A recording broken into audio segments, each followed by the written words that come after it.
is just one man, and the political realities of Washington, D.C. will soon descend upon this administration. And even though it's a Democratic-controlled House and Senate, the members of Congress want to be able to flex their political muscle and show to their constituents that they are independent and doing their job as one of the branches of government. And so some things he may be successful in doing, and some things he may not be. And he gets a little bit of political capital right in the beginning of his administration, so he better choose wisely what things he wants Congress to approve quickly, and something that is palatable to the Congress. Well, we're going to bring you guests throughout our coverage here of the inauguration of the 44th President of the United States. And joining me to my left, your right, is Josh Silver. He is the Executive Director of freepress.net, right? That's correct. And you got to say .net because there are several other free press dots on the internet. Freepress.net is a national nonpartisan organization that Josh co-founded with Robert McChesney and John Nichols in 2002 to engage citizens in media policy debates and create a more democratic and diverse media system.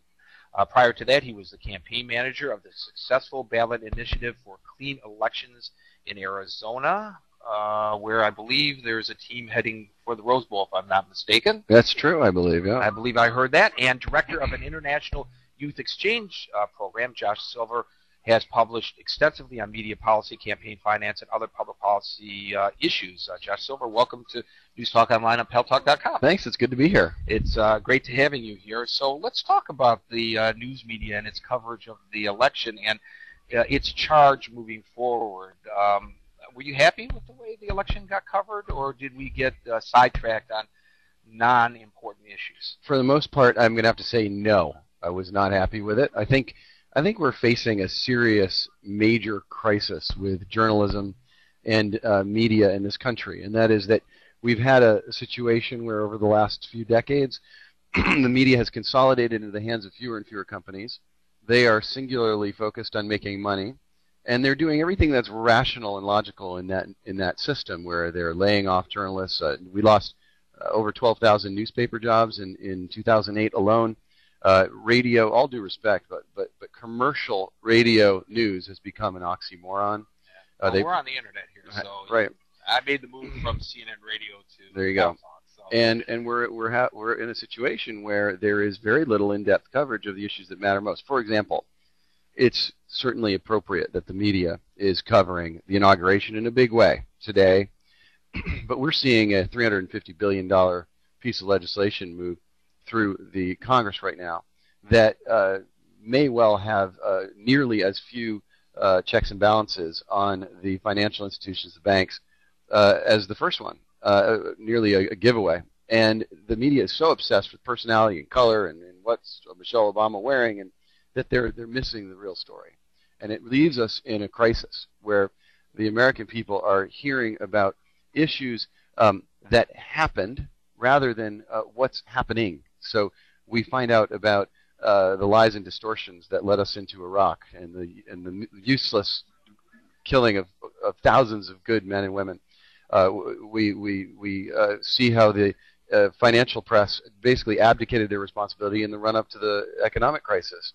But we find out lots about it once it all shakes down and the bad things happen. We call it drive-by journalism. And it's getting worse, and I think that in many ways the election is the same. It's a lot about nothing. Well, Josh Silver, how can we expect that the good, decent, veteran investigative reporters here in Washington can do their job when we're losing good, decent, veteran investigative reporters more and more? We are finding that newspapers are, as you suggested, reducing staff. Mm-hmm. They're reducing coverage. They are consolidating. They are outsourcing coverage of Capitol Hill and the administration. Competing newspapers or competing companies anyway, they may not be competing directly in markets, are now saying, okay, we'll use your bureau because we can't Right. afford to staff a bureau here. And if you and with the reduction in the number of bureaus and perspectives and points of view, we get a more homogenized kind of reporting out of Washington, D.C., and less competitive investigative reporting that's so seriously needed. So what do we do? Is that the question? That's the question. What do we do? Well, I think there's three fronts. First of all, what most people don't realize is that the media is the way it is because of explicit policies made by government that say how many companies, radio stations, TV stations, can one person own. And what we've seen over the last few decades is, like in the financial industry and the utility industry and so many industries, there's been this myth that the markets will prevail and that the government never needs to intervene, that if you just let big business do their thing, good things will happen. And we have seen now, time and time again, really to the detriment not only of ourselves, but of our children and our grandchildren, that reasonable government regulation is not a good idea. It's actually quintessential. It's essential. You can't have a society without it. And that just simply means that you keep the major economic interests in check. Right. And if that had happened, Enron would not have happened. Right. If that had happened, the financial meltdown would not have happened. This is a big deal. And so the era of this myth of deregulation is now over. And that applies to media. And what we have is this problem where the largest media companies are omnipotent in Washington, here in Washington. They have armies of lobbyists. They give tens of millions, hundreds of millions of dollars in contributions to political campaigns, expenditures on lobbying, hosting fancy parties that I'll be visiting later today.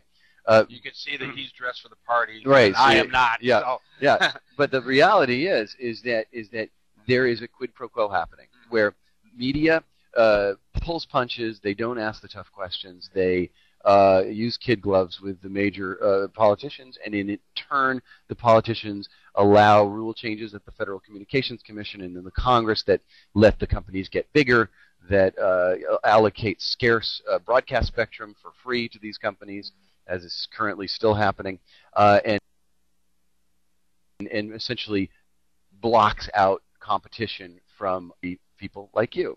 And so that's the crisis that we're in today, and we need to pass proactive government policies that actually foster independent media ownership,